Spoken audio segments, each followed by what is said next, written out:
The first time I encountered God, He was a Sabbath school teacher, full to the brim with a passion that explains how the wrath and anger in God's cup will spew its content when I don't the do's. With a tie knotted tight and the connecting vein from temple to eyes, it vibrates and it rings. But what I couldn't understand was how this was supposed to be a love letter from temple to eye. This need for change was a hard milk to lick, so the altar call was always somehow so impossible to pick. The second time I encountered God, He was a friend with blinding lights, so much energy as He emits those perfection darts that left holes in the dark reality I had come to know, making me always start at yes with hopes that I can attain, but somehow always shunting my faith till it comes to no.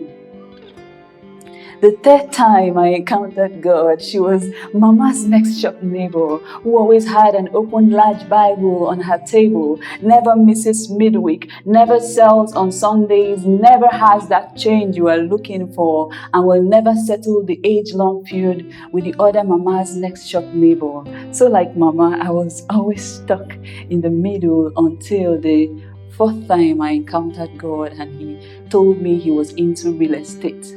With eyes that glittered red on the walls of my heart, sweet words that littered roses on my corridors as He talked. He built impenetrable gates of protection, but nothing can compare the satisfaction when He revealed His intentions to take me for a house. For I figured the responsibility falls on the owner of the building to keep his house clean. Such wonder, such awe, such power.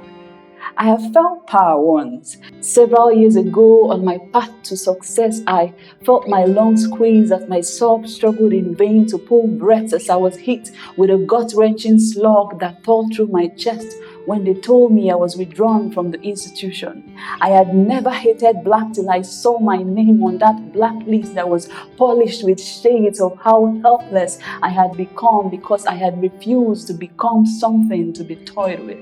But how less of a Lego am I in all this? I wondered how it felt being in a position to make such decisions about another's future. Then again, I'm forced to think of Him as God, as flesh, as man, and how with all the power He wields, yet submitted to a tree to be cursed for an unworthy thing that I am. How He said that what I am was good enough to welcome I am, and all these I have heard rumors of since the day I first met God, but it took a first encounter to teach my heart what I really am. What good is knowledge if not applied?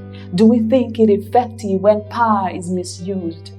What does power do to the man given a lifetime opportunity to take selfie with true identity, a chance to be all you were made to be, mirroring your true nature, speaking, co-creating, manifesting all that He died and went to hell for?